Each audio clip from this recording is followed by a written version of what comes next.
As Prime Minister Narendra Modi touched down in Xian, dancing dragons welcomed him and quite enthusiastically.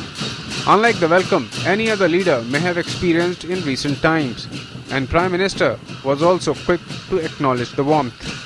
Besides the bilateral talks and the traditional welcome, one of the defining characteristics of Prime Minister's visit to Xian has been the silent connect two countries have tried to kindle with the heritage associated with Lord Buddha. Prime Minister Narendra Modi's first day in the Dragon country, in fact, was a refreshing tour of many important Buddha landmarks in the historic town. Prime Minister Modi first went to the famous Buddhist Ta Sing Shan temple.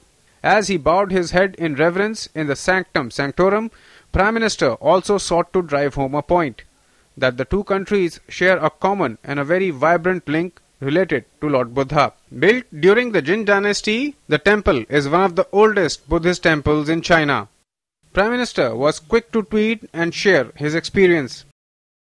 Prime Minister Modi was also gifted a beautiful memento by the temple authorities. Outside the temple, it was the site that the Prime Minister has been stressing on for quite some time with every country he has visited. As large crowds thronged the streets to welcome Prime Minister Modi, the cultural and emotional bonds were for all to see.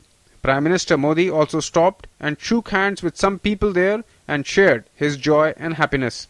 Prime Minister Narendra Modi also presented President Xi Jinping replicas of a stone casket of Buddhist relics and a stone statue of Lord Buddha that were excavated from a 3rd and 4th century AD stupa at Devnimori, a site 80 kilometers east of Vadnagar, Gujarat in 1957.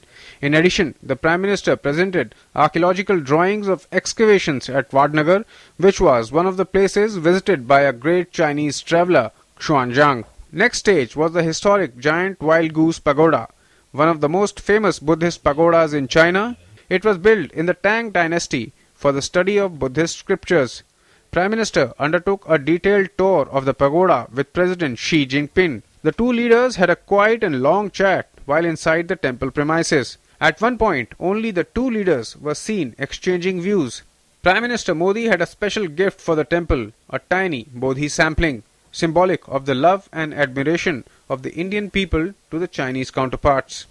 Prime Minister Modi has quoted in the past also and sought to harness the common link of Lord Buddha that still has the potential to connect the missing threads. In a discussion with the Chinese media prior to this tour, he was confident that the lands of Buddha will rise in the current century. After his visits to temples and the historic pagoda, Prime Minister has surely demonstrated his desire to cement the ties and frame the relations in the two most populous nations in the world in the true spirit of Lord Buddha. With Arun Sharma and Ritu Verma, Newsnight Desk, DD News.